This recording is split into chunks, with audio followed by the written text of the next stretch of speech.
인사드려요. 제가 여기에 사연을 적어보내게 될 줄은 몰랐는데 사람 인생이란 게 진짜 알 수가 없네요.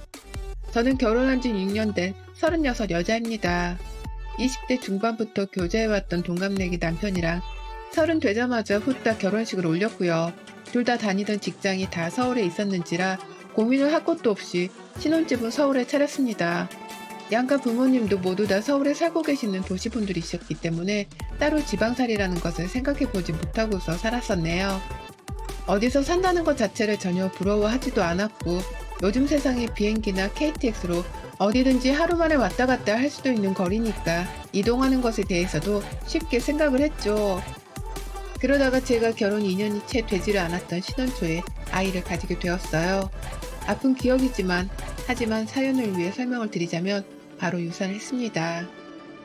처음으로 아이를 유산하고서 바로 반년 후에 두 번째 임신을 했다가 임신 6개월 차에 또다시 유산을 했어요.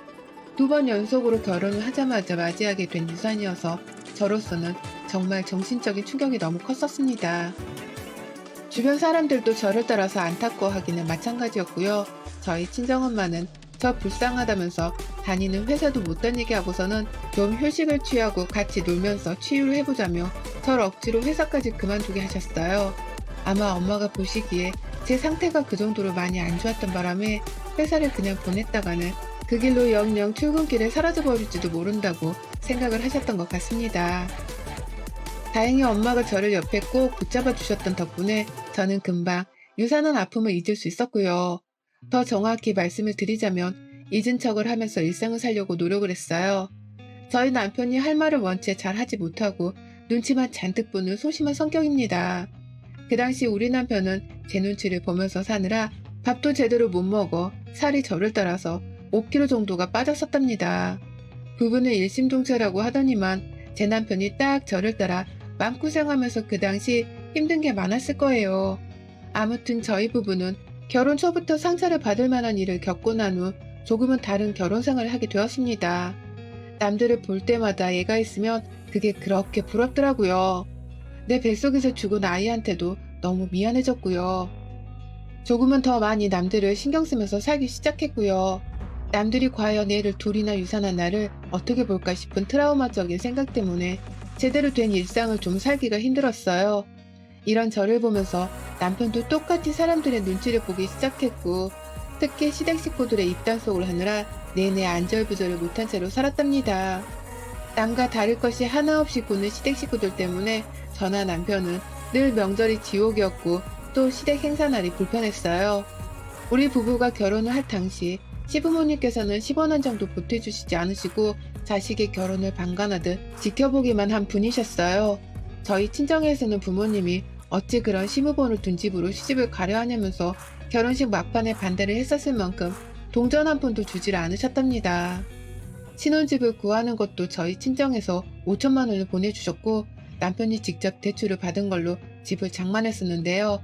시부모님은 그 와중에도 남일 보듯이 팔짱을 끼고서는 어찌 한 푼을 보태주려 하질 않으셨어요.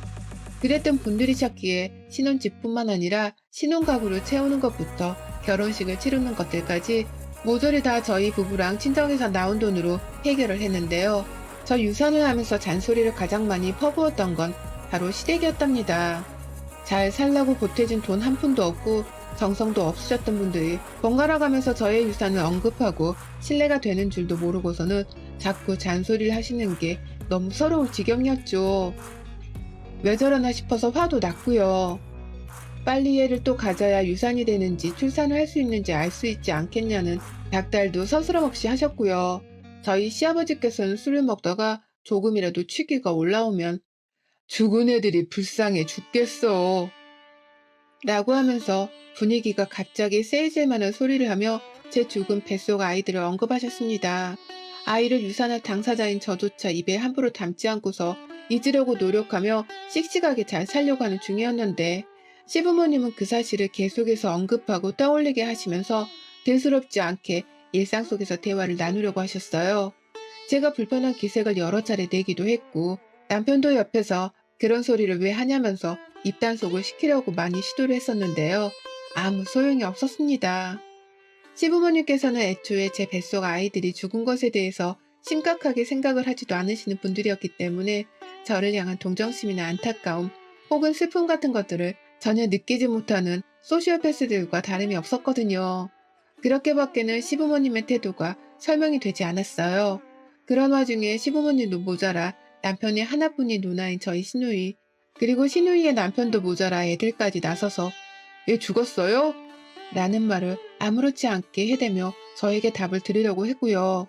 사돈의 팔촌인 건지 누군지는 정확히 잘 모르겠으나 결혼식 때 한 번 봤었던 남편의 친인척 분들까지 어쩌다 저를 만나게 되면 꼭 죽은 아이를 물어보셨어요. 그러다 시간이 좀 지나고 나서는 "또 죽을까봐 임신을 안 하는 거야, 여태?" 라는 질문을 던지셨고요. 사람에 대한 기본적인 배려 같은 것이 애초에 없는 집안이라고밖에 생각이 되질 않을 정도로 이분들이 제게 던지는 말 한마디 한마디는 다 뼈가 있었고 상처가 되었습니다. 회사를 그만두고 마음을 치유하고 있던 저는 다시 잘 살아보기 위해서 2년 정도의 시간을 두고서는 재취업을 하게 되었는데요. 그때 시어머니가 "그러다 또 애 죽으면 어떡해. 그냥 집에서 몸이나 챙기지 뭘." 라고 하시는 말을 듣고서는 완전히 결심을 하고서는 서울을 뜨기로 했어요. 제주도로 내려가기로 한 겁니다. 시댁 식구들 근처에 살면서 자꾸만 얼굴 보고 마음에 상처가 되는 얘기나 들으면서 정말로 상처를 받고 사느니 그냥 아무 연고도 없는 한적한 도시에 가서 살고 싶었어요. 한창 제주살이 한 달살이 같은 게 막 유행을 하고 있는 중이어서 저도 내내 마음속으로 훌쩍 떠나보고 싶다는 생각을 하면서 살았어요. 하지만 시어머니의 마지막 그 한 방이 저를 완전 빡돌게 만든 것이었습니다. 그래서 저 막 재취업을 한 직장도 눈물을 머금고는 그만두고서 남편과의 충분한 대화를 거쳐 제주도로 집을 옮겼어요. 남편도 늘 저에게 상처를 주려고만 하는 시댁 식구들을 중간에서 커버하고 막는 것에 상당한 스트레스를 받고 있었다고 고백을 하더라고요. 그냥 차라리 우리가 지금까지 모아놓은 돈으로 제주도에서 새롭게 시작을 해보자면서 흔쾌히 동의를 했습니다. 당시 집값이 꽤나 오른 상태여서 서울 집을 팔고 나니 대출금은 한 번에 갚을 수 있었고 모아놓은 돈으로 제주도에 있는 아주 작은 집 한 채를 샀어요. 여행을 가며 묵는 그런 근사한 숙소나 타운하우스가 아니라 정말 제주도의 한 동네 안에 있는 현지인 집이었어요.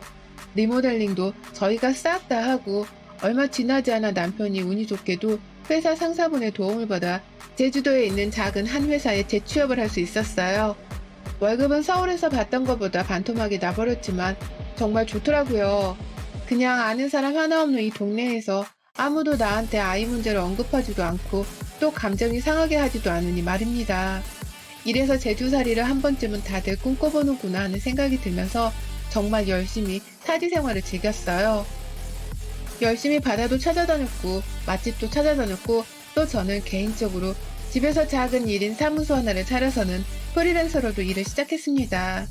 그렇게 남편이랑 저는 각자 하는 일을 가지고서는 타지 생활을 여행하듯 즐기며 딱 기분이 좋을 정도로 잘 살기 시작했어요. 그런데 그때부터 조짐이 뭔가 이상했어요. 시어머니랑 시아버지, 그도 모자라서 시누이까지도 전화를 해와서는 집이 어떠냐며 사진을 보내달라 하더라고요. 처음엔 제주도로 이사를 간다니까 그 멀리를 왜 가냐고 하면서 막 반대를 하고 돈지랄을 하지 말고 서울에 남아있으라며 이해를 못한다고만 하시더니 언젠가부터 저희를 그냥 내버려 두기만 하셨거든요. 그래서 저는 저희 부부가 너무 확고하게 이사를 가려고 하니까 마음에 체념을 하신 줄 알았습니다. 그런데 이제 보니 그게 아니었더라고요. 저희가 리모델링까지 싹 다 끝내고 나니 아주 귀신같이 연락이 와서는 집이 어떠냐면서 사진을 보내게 하고 또 주소를 보내게 하셨어요. 그리고는 정말 거짓말이 아니라 며칠 지나고 나서 시부모님이랑 시누이네 가족들이 단체로 저희 집을 찾아왔습니다. 그때가 금요일 저녁이었는데요. 이제 보니 시누이 남편이 회사 퇴근을 하는 시간에 맞춰서 우르르 비행기를 타고 온 거더라고요. 그 저녁에 공항이라면서 데리러 오라고 연락을 하는데 정말 기절초풍하는 줄 알았어요. 시누이네 식구가 총 4명이고 시부모님은 2명, 총 6명의 사람들이 갑자기 우리 집에 오겠다고 제주도로 왔는데 렌트카 하나를 제대로 신청을 하지 않고서는 무작정 공항이라며 마중을 나오라 한 겁니다.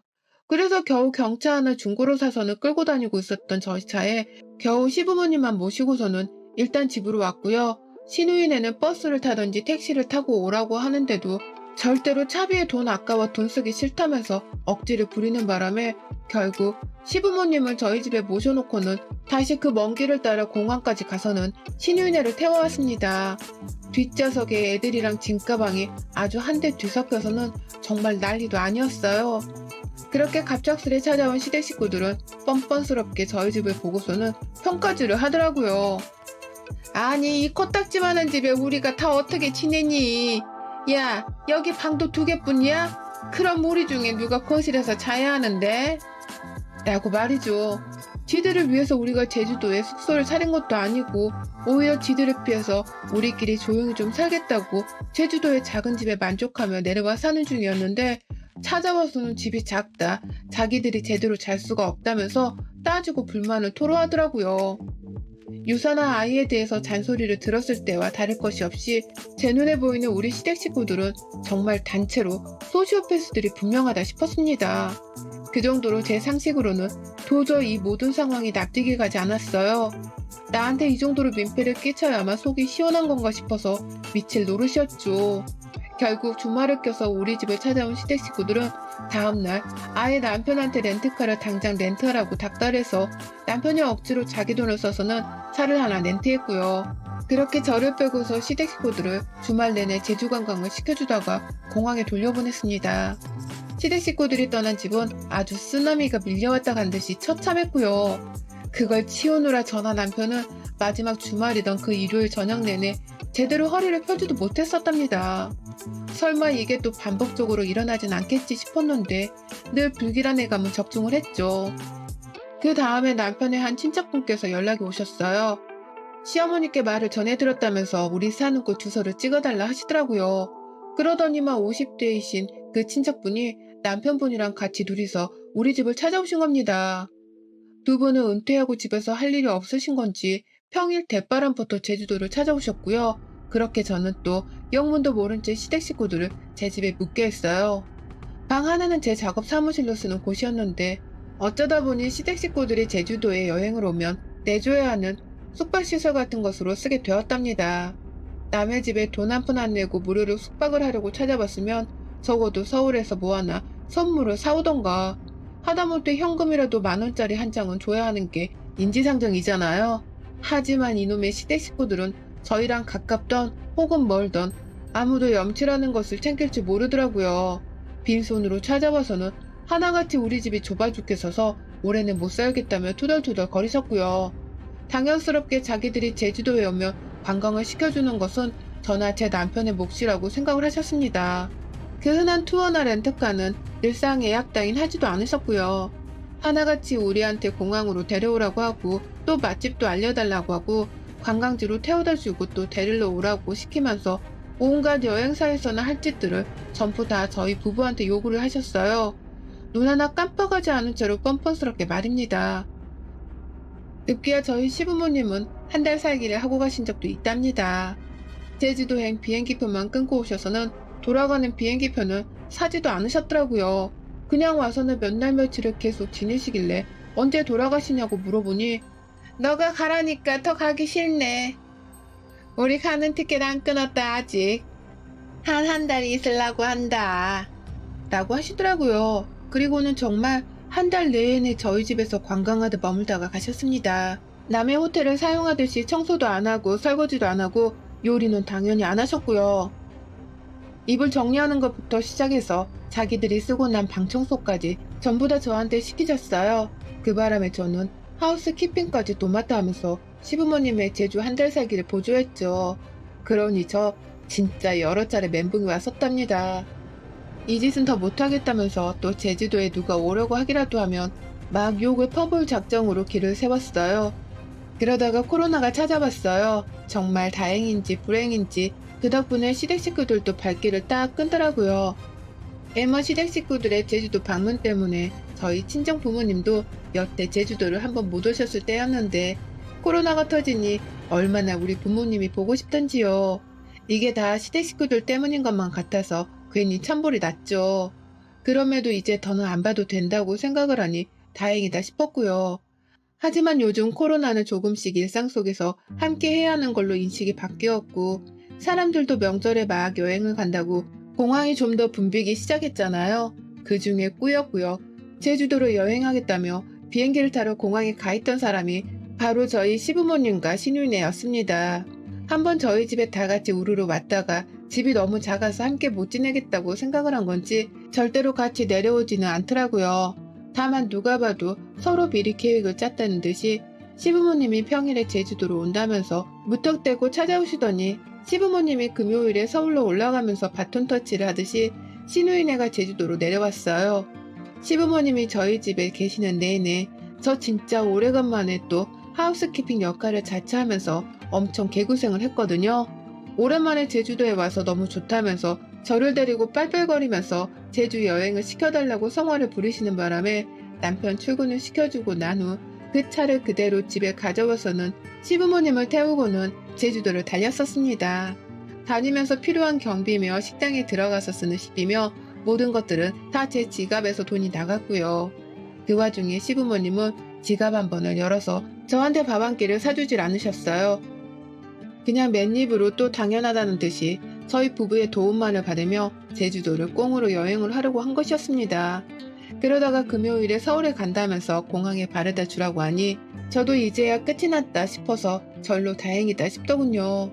아니나 다를까 방이나 집안꼴을 다 엉망으로 만들어 놓으시고는 쓰레기 한 번을 비우려 하지 않은 채 공항에 간다고 제 차에 올랐다는 시부모님을 모른 척하며 그렇게 공항에 잘 바래다 드렸습니다. 그런데 시어머니가 공항에 들어가면서 말씀하시대요. 이따 네 시누이 도착할 거니까 그냥 공항에서 대기하고 있어. 번거롭게 집에 왔다 갔다 해서 차비 낭비하지 말고 그거 다 우리 아들 월급에서 나가는 돈일 텐데 라고 말이죠. 그리고 전 그제서야 알았어요. 시누이가 제주도로 오고 있는 중이라는 걸 말이죠. 정확한 시간도 말해주지 않고 도대체 왜 오는 건지도 말해주지 않은 채 그냥 무작정 공항에서 기름값 아까우니 기다리고만 있으라 하는 시어머니의 말에 숨이 턱 막혔어요. 머리가 지끈거리고 숨이 안 쉬어지고 급기야 차키를 들고 있는 제 손이 막 부들부들 떨리는데 눈치껏 제 증상을 알겠더라고요. 공황장애라는 걸 말입니다. 그리곤 제가 거의 2시간 가까이를 공항에서 기다렸어요. 시누이가 우리 금방 도착해 라고만 문자를 보내놔서 전 진짜로 금방 도착을 하는 줄 알았는데 알고 보니 그때 막 서울에서 공항으로 가고 있던 중이었더라고요. 서울에서 제주도가 비행기 한 방으로 도착을 한다는 걸 그저 금방 도착한다고 표현한 바람에 제가 거의 2시간을 아무것도 안 하고 기다린 겁니다. 열은 잔뜩 받아져 있고 남편은 왜 집에 안 오냐면서 저를 찾는데 저는 남편의 연락도 받기가 싫었어요.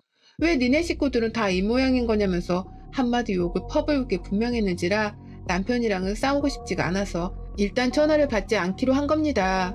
그리고는 시누이네를 기다리는데 와, 저 진짜 그 얼굴을 보자마자 입이 열리며 쌍욕이 튀어져 나왔습니다. 시누이가 공항 밖으로 나오다가 말고 지네애들이 배가 고파 했다면서 바로 공항 안에 있는 롯데리아에 가서는 햄버거를 사 먹이고는 나오는 겁니다. 애들 둘이서 손에 콜라 하나씩을 들고서는 빨아대면서 나오는데 와, 2시간 내내 소식도 없어서 무작정 기다리다가 그 꼴을 보고 나니 순간 얼굴이 쎄한 게 화가 치밀어 오르더라고요. 그리고는 시누이한테 많이 늦으셨네요 라고 말을 했어요. 연락도 없이 무작정 남의 집에 찾아온 사람 주제에 왜 늦느냐는 소리를 은연중에 뱉어낸 겁니다. 그런데 우리 시누이랑 그 옆에 있는 남편이란 놈이 쌍으로 뭘 한 줄 아세요? 손님을 이렇게 대접하면 안 되지 라고 하는 거예요. 손님은 늦어도 늦었다고 그러려니 해야 하는 거고 윗사람을 봤으면 뒷부터 받아줄 생각을 해야 하는 거라면서 저를 향해 둘이서 쌍으로 잔소리를 퍼부으며 가르치려 들더라고요. 이건 뭐 기가 막힌 건 둘째치고 사람 새끼들이 아닌 것들과는 도무지 대화가 안 통해서 뭐라 할 말이 없었습니다. 제 손님들이세요? 저는 초대한 적이 없는데 누구 마음대로 형님이 제 손님이에요? 내가 언제 오라고 했어요? 왜 멋대로 이 늦은 시간에 사람을 기다리게 하면서 찾아와 놓고 손님 대접을 바래요? 라고 하며 저도 결국 화가 폭발해서는 소리를 쳤어요. 사람들이 막 공항을 빠져나가는 중이어서 주변에 사람들이 정말 많았는데 저는 부끄러운 줄도 모르고 신우이한테 소리를 질러댔어요. 내가 초대를 했냐고요. 손님 대접을 받고 싶으면 돈을 내던가 아님 돈 내고 호텔을 들어가던가 왜 남의 집에 멋대로 찾아와서는 대접을 바래요? 염치 좀 챙기고 사세요. 라면서 혼자 공항 천장을 보며 소리를 지르고 숨을 고르고 별짓을 다 했다가 신우 남편이 저보고 그러더라고요. 미쳤나봐. 라고 하면서 저를 막 이해할 수 없다는 듯이 쳐다보면서 표정을 잔뜩 찡그리는데 그 무시하는 표정에서 저는 환멸을 느꼈습니다.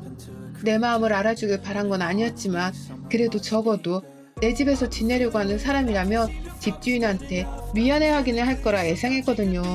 그런데 저를 이해하기는커녕 미쳤다고 말하는 그 인간의 말에서 저는 결국 마지막 희망의 끈까지 놓아버렸고요. 바로 그 자리에서 신우 둘째가 들고 있는 음료를 뺏어다가 신우 남편의 얼굴에다가 음료를 부어버렸어요. 자식들 보는데 부부가 쌍으로 부끄럽지도 않아요? 남의 집에 찾아오는 손님이면 손님답게 예의를 갖추시라고 하는 말인데 미쳤다고? 미친 게 뭔지 제대로 한번 보여줄까요?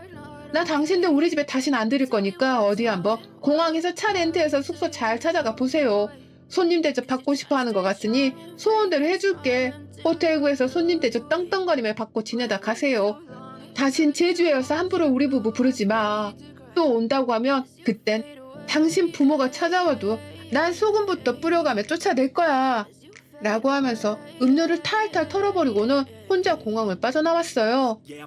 뒤에서 신우의 남편이랑 신우가 번갈아 쌍으로 소리를 질러가면서 제 이름을 부르고 있었는데요. 저는 혹여나 저를 따라 제 차까지 쫓아와서는 억지로 타고 가려 할까봐 정말 빠른 걸음으로 제 쪽으로 해서는 공항을 빠져나왔어요. 그리고는 바로 제 차에 탑승을 하자마자 뒤도 안 돌아보고 집으로 왔습니다. 남편은 그 사이 신우이한테 마중 나오란 전화를 또 받은 건지 누나가 나오라는데 너 공항 아니야? 라고 하면서 눈치 없이 묻는 전화를 하더라고요. 그래서 전 남편한테도 결국 한바탕 퍼부었습니다. 니네 가족들 내 집에 또 얼씬하게 하면 너도 그땐 쫓겨날 줄 알아? 이혼하고 싶으면 네 가족들을 또 불러보던가. 어디 염치도 없는 것들을 자꾸 초대해서는 팔자에도 없는 팔초부짓을 하며 손님 대접을 해주려고 해. 지들이 여행을 하고 싶으면 알아서 숙박이면 공항 픽업까지 알아보라고 해. 라면서 절대로 집에 붙어있으라고 닥달을 했습니다. 저는 차를 끌고 집에 도착을 하자마자 결국 울음을 터뜨리며 제주도에 와서도 니네 식구들 때문에 이게 뭔 난리야. 라면서 거실 바닥에 들어 누웠고요. 제발 좀 안 보고 살게 해달라고 애원을 하니 남편도 이런 제가 불안불안해 보였는지 초대 안 할 거야 걱정 마. 라고 하면서 자기 핸드폰 전원을 제 앞에서 보란듯이 꺼버리더라고요. 그게 바로 지난주 금요일에 일어났던 일이었고요. 그 후 신우이는 우리 집을 찾아오긴 했었어요. 다만 저희 부부가 문을 열어주지도 않고 밖에서 누가 집에 쳐들어오려고 한다고 경찰에 신고를 하니 그제서야 꽁무니를 내빼듯이 도망을 치더라고요. 지들이 어찌저찌 렌트카를 빌리긴 한 건지 차도 있었고 더 이상 숙박을 하겠다면서 재워달란 연락도 하지를 않은 채 그러고 조용히 지내다가 서울로 올라간 듯 했어요. 그리고는 평일에 다짜고짜 신우이가 저를 고소하겠다면서 연락이 왔네요. 감히 공항에서 자기 가족들한테 망신을 줬다면서 명예훼손을 들먹이며 고소를 하려 하더라고요. 그러니 저도 그간 우리 집에 와서 공짜로 먹고 자고 여행했던 경비를 싹 다 모아서는 금전적인 보상을 하게 만들어주겠다며 맞고소를 하겠다는 의등장을 놓았습니다. 명예훼손은 100만 원이면 되겠지만 당신은 몇백을 더 물어내야 할 거라면서 아주 신신당부를 하니 신우이는 먼저 전화를 툭 끊어버리고는 지금껏 추가 연락이 없네요. 아마 속으로는 무지하게 쪼고서는 잠수를 타려한 것 같습니다. 뭐 덕분에 이제 시댁 식구들도 다 하나같이 정신을 차리고는 우리 집에 못 올 것이란 생각이 들고요. 온다고 하더라도 제가 공항에서부터 소금을 던져가며 제주 땅에서 쫓아내버릴 심상이라 상관은 없습니다. 어디 또 내 집에 쳐들어오려고 하기만 해봐라. 제주 땅에서 길 잃은 노숙자가 되는 게 어떤 건지를 제대로 보여줄 겁니다. 여러분의 생각은 댓글로 남겨주세요.